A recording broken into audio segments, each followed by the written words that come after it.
A few weeks back I did a video called Ronald Bernard's Choice, and it was my reflections on Ronald Bernard's first interview. And he's of course the whistleblower who came forward from the stockbroking big money, and with revelations about Luciferian networks and a child sacrifice ceremony. It turns out that this interview that he made was quite some time, a very large number of years after the incident actually happened. So in this third interview, Ronald talks a little bit more about that. Ronald has also given a second interview, which is very fascinating, going into more detail about the financial institutions and the ways in which things are engineered. And the result of that was really that Ronald summed it up by saying that all misery on earth is a business model. This third interview again is much more personal, and there are more revelations about what Ronald went through. It's an incredibly moving interview, and it stimulated so many thoughts in me that I wanted to sort of look into that a little bit. What Ronald says is that he had been working for many years since leaving the stockbroking job. He sort of turned his life around. His life completely changed, and then he worked on social enterprises of various kinds and is now developing a financial banking kind of project. He felt that in some ways his life was stuck, so he felt that to move on he needed to clear the way with more therapy, and part of his reasoning for this was quite interesting. It's to do with the nature of alternative enterprises. I mean, you've got to bear in mind that if you have an alternative enterprise to do with banking or anything that's successful and alternative and is challenging established beliefs and power structures, then there is always going to be a large element of opposition to that and criticism. And of course, likewise, when one is in this kind of alternative field, one doesn't have the friendship of the media, who are always looking to harness their own campaigns and agendas, which are largely driven by the top. So you have this two double-edged sword, really. And Ronald, for his own personal reasons and also to manifest and give more macht or power to his project, decided he would enter this therapy. And I think it's been a transforming experience for him, which actually enabled him to make that first interview and to make this series of interviews, because coming forward is in itself a huge step above and beyond the things that he actually suffered all those years ago. So it's really very much like a nut, and cracking the nut open and really revealing yourself as you are, flaws and all. And part of the justification for this, apart from for the personal sense of relief it gives, is to be truthful and honest and completely transparent. Partly, I think, to disarm the opposition, because Ronald talks about the Netherlanders, and this made me laugh, because he was saying, oh, they're, very critical, and they hate anything new, and they'll attack things which are not in their comfort zone. And I was thinking, well, that's exactly like every other country, and also saying that, so many bad things have come from the Netherlands, so he wants to work at kind of restoring the good. And of course I'm British and come from the British Empire, and we're definitely guilty of quite a lot of atrocities as well. And also I think this this criticism and this desire to bring anything down which is new or innovative is completely universal, and it's part of the ordinary human spirit, which is looking to maintain the collective dream, if you like, of the Matrix, because that's where people feel safe. And Ronald actually talks about fear. That this is motivated by fear. But I think another important point to make as well is that anybody that is in this kind of field has to face the opposition of paid workers who are, who are literally paid to troll and to discredit people. And it's very much a profession which comes from the top, from the security services, as well as an important part of controlling and disarming the opposition. So Ronald goes on to talk about some of the actual therapy he had. And in fact, he then goes back in his mind and tells us a little bit more about what happened in the aftermath of his breakdown, and the kind of physical examinations and psychiatric examinations he had. And I have to say that was terribly traumatic, just because of the horrific injuries that he endured, and it's just completely horrifying. And of course he talks about the disbelief that he encountered. Now I think partly because of his position and his degree of financial independence, and also probably his good communication skills, he managed to steer the therapy a little bit. Some personal witnesses were involved, and eventually he was believed. But that does make me think about how many victims and survivors there are of this kind of abuse, who are called fantasists, who are discredited, and then of course because of the nature, the disempowerment of a lot of these people, they're then put on drugs. They then think that they have other problems, and the whole thing is compounded. And it's so sad, and it really is one of the cause of the problem.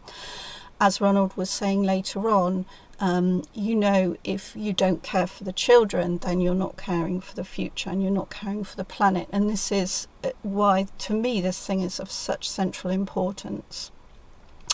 Ronald then does go on to broaden out the field a little bit and bring in some other related areas, and which are also allied to this, and also show in some ways how the pyramid of control works within different organisations. He mentions an incident from his youth where there was some people that were related through family links and so on, some nurses who'd been working in India.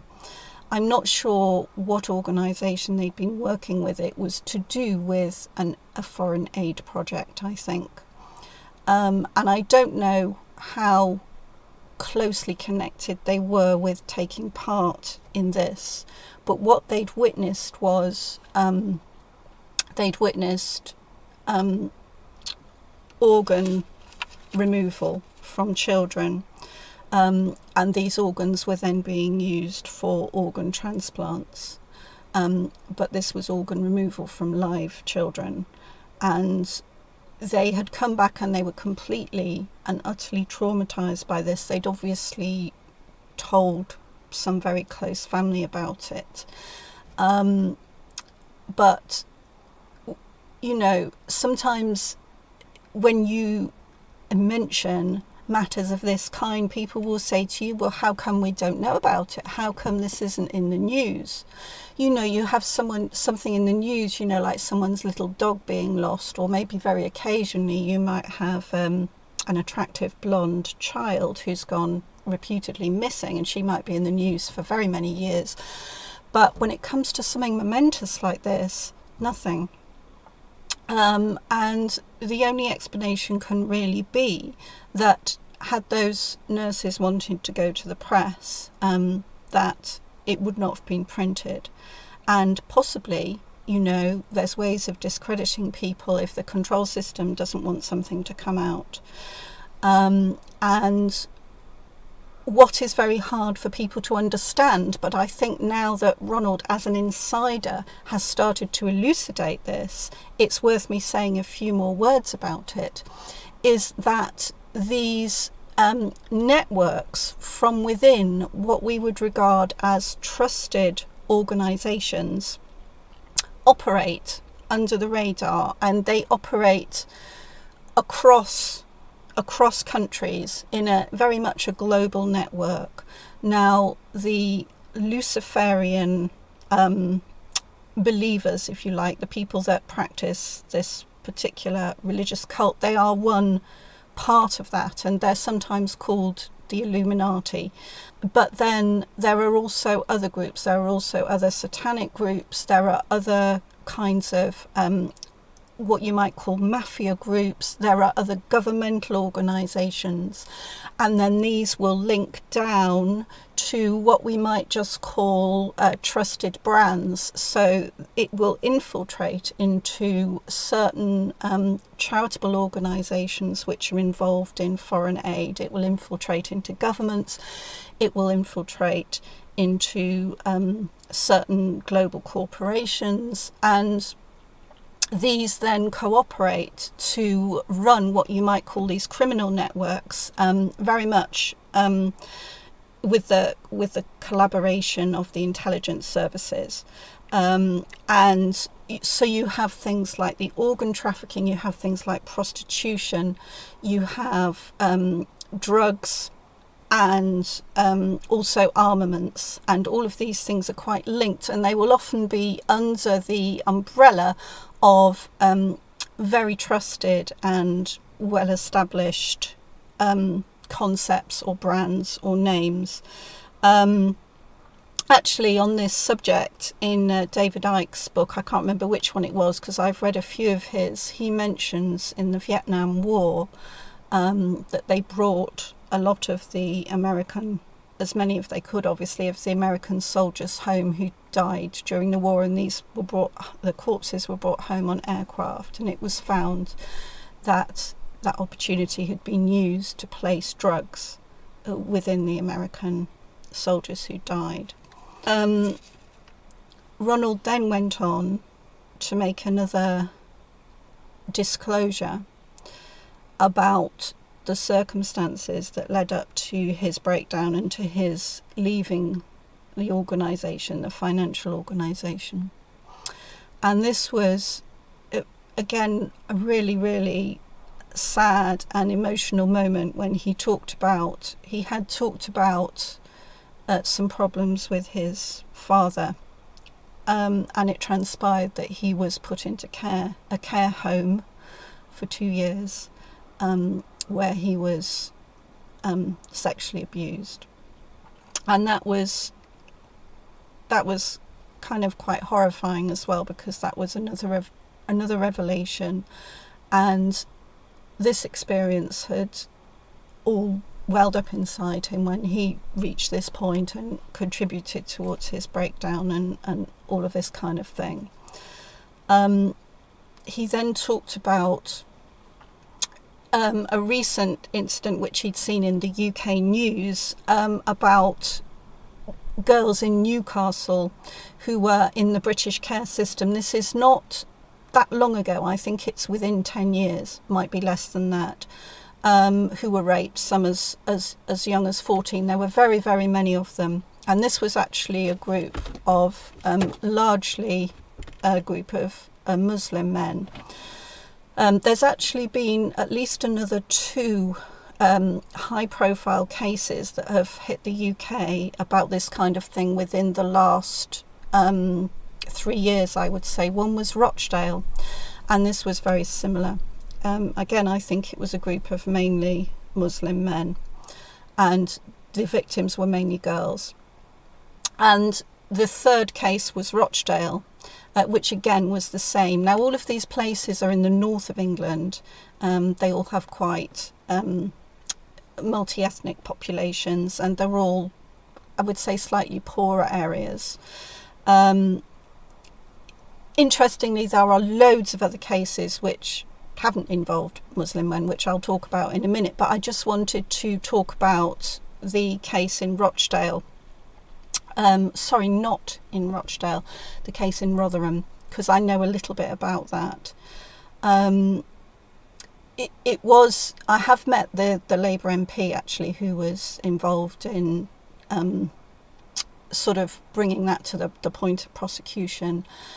The other thing that was very obvious to me was that when they were talking about this particular case in Rotherham, was that there was one particular home, and one of the care workers had given a lot of witness accounts, and he was saying that this one particular taxi firm was responsible for driving the girls to, when they had assignments and basically as a lift system. And basically the reports were coming back and back and back. The girls were from the girls about being molested and worse, and all sorts of terrible things. And again, a lot of these girls were under the age of 16. Girls would also, literally some of the taxis would arrive, and it was almost like a sort of organised kind of underage prostitution thing. The girls would literally go out the windows on sheets and climb down and go to these taxi drivers, and it was fairly obvious to everybody what was happening. And so you have to ask yourself why that particular service was never looked into or inquired into, why it was never dismissed. I mean, it would have been so easy for, if a manager had had any power and was in fact on the side of the children at a very early stage, to intervene in, if necessary, in a non-confrontational way, simply by changing the taxi firm, and obviously then dealing with any urgent things that had to be dealt with, but at a much earlier stage. But this was never done. So the only conclusion you can come to is that, in a sense, this taxi firm was operating on behalf of a higher authority, and in a sense it was cooperating in one of these networks. And this seems to be how all of these things work. And then it's often the lower part of the networks, so for instance these drivers, who are then the fall people if there are going to be prosecutions. The other thing about the current system with social services that's very worrying is to do with I don't know if this is the same in other countries, but in Britain there's a kind of privatisation of the social services, and there's kind of a price on the head of children who are adopted. So in other words, local authorities make money via well, one of the ways that the social services makes money is via having children adopted. And so there are incentives for them to meet their budgets. And obviously, in the light of some of the things we've been discussing and the way these networks work, and this is extremely worrying. In terms of other cases of children in care, this is something that I've been researching over quite a few years, and from about the 1950s onwards in Great Britain, an enormous amount has come out and is documented about the absolutely appalling statistic of children in care who are physically and sexually abused. It's just absolutely incredible. And in fact, the government has spent millions of pounds on inquiries, most of which have ended up reporting nothing. Some places have actually had several inquiries, most of which have ended up reporting very little. And one of these places was Jersey Care Home, for which there is overwhelming evidence of all sorts of horrific things going on, including the kind of satanic networks that we're talking about, and numbers of disappeared children. And so I've just put in a small link to that as well. I do know there was a woman called Andrea who was taken up by David Icke. David Icke took up her case because I think after she blew the whistle, she was persecuted in many ways. Now, the Bryn Estyn home was in Wales, and this seemed to link to a completely worldwide, or certainly UK wide paedophile ring, and it linked to all sorts of things. There are trails to terrorist organisations, the Northern Ireland situation. There were lots of very prominent individuals who were named as being associated with this. Now, how Andrea got onto this particular thing was that she was actually working for the Labour Party, but within some sort of division of the intelligence services, and she discovered within her job that the role of the intelligence services was not actually what she thought it was, and she found various links to drugs, to trafficking, to armament sales, and all sorts of other things. And in fact, this bears out Ronald Bernard's recent testimony when he was talking about the different paper trails, because he was following it purely from the money angle. She was following it from a different investigative angle. And within this tangled web, the children's homes, and in particular this one, became implicated. And the reason Andrea took up this particular case was because she herself had been a child in care and had been abused. My own connection to all of this and why I'm involved in it, I'm going to talk a bit more about in the next video I do. I'm going to do another video actually about this third video of Ronald's, because I think it's raised so many things. So I'm going to do a part 2, and I'm going to talk about myself a bit more and why I'm here, and a little bit more about this issue as well. So just to summarise, I think Ronald Bernard is to me, a really exciting whistleblower. It's very, very heartwarming, and I also love the fact that Ronald has a sense of humour, and he connects the dots and puts the pieces together, and it's just helping to reveal and connect so many things together. I think there's great bravery, and I feel it's absolutely the right approach for Ronald to lay his cards on the table, and he says, yeah, it's me. And what he means by that is, okay, so I'm imperfect, this is how it is, this is me. And it's like the mirror, it's like holding up a mirror, and this is how we all need to be, because if we want to have some change, then the change does start with us. It starts with us. We can't continue in the same little grooves that we're in, the grooves of safety. We have to open up and just take stock and accept the ways in which we've messed up. But also it's about forgiving ourselves as well. There is a little technique that I use, which is just something I've developed from a variety of things, which isn't something you could use for like a major trauma, but just as a daily practice. And this is what I call being the witness. And in a way to imagine it is almost like just being a flower. And just going back to a biblical reference, you talk about the flowers of the field. And,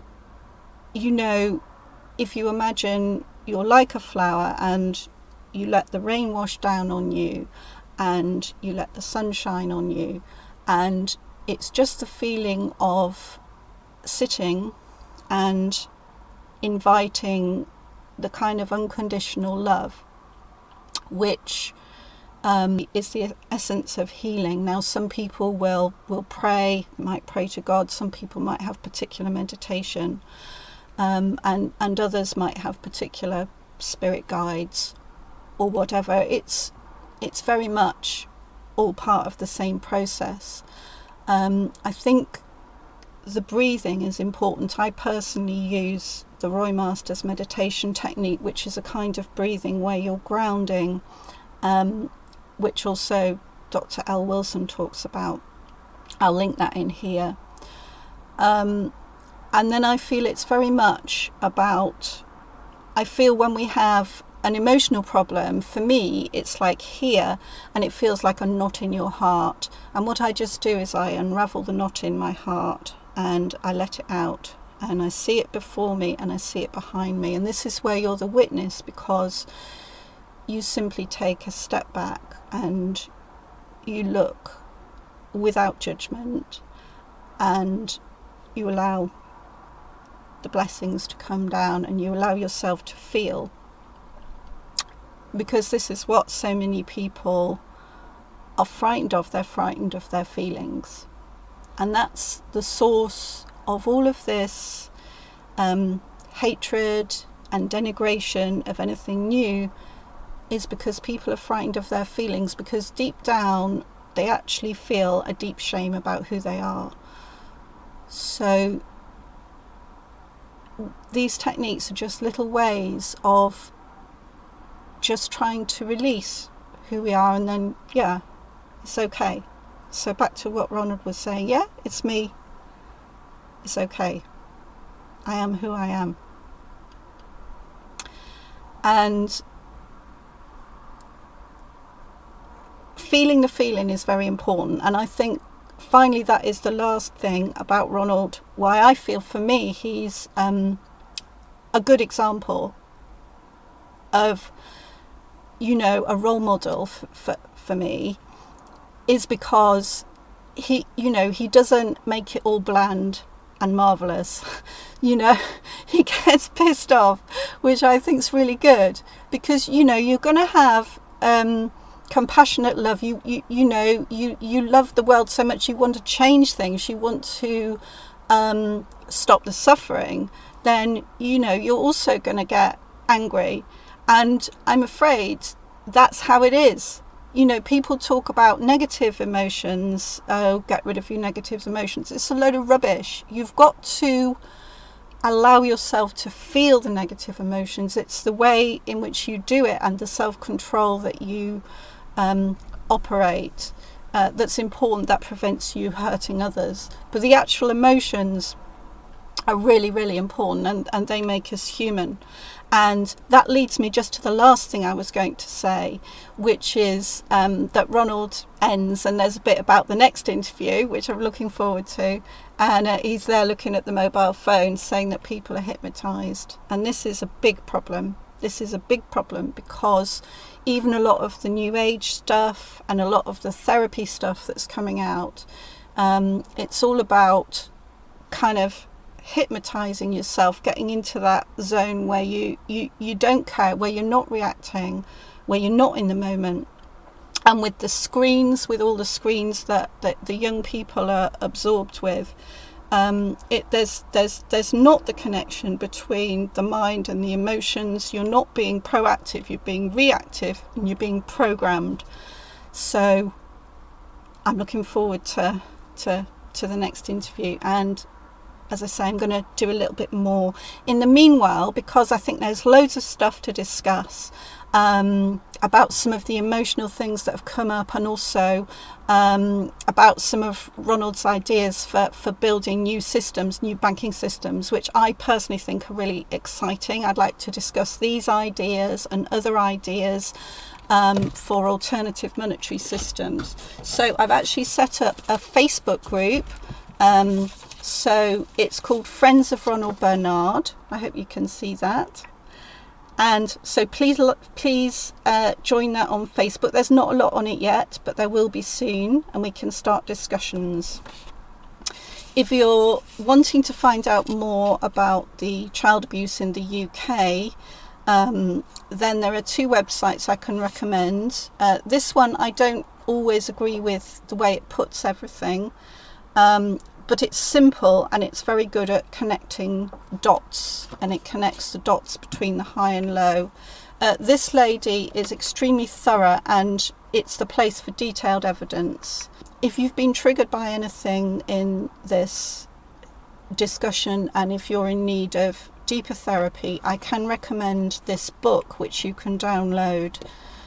It's called Mental Liberation in the Age of Thought Control by Keith Barker.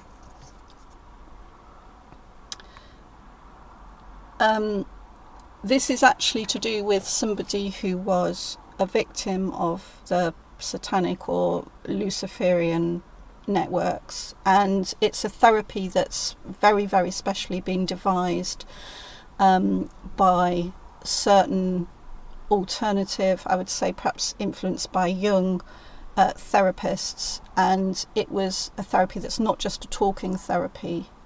It does certain visualizations, and the book is good. You can download it, and also you can like me on Facebook. I'm Sovereign Bean.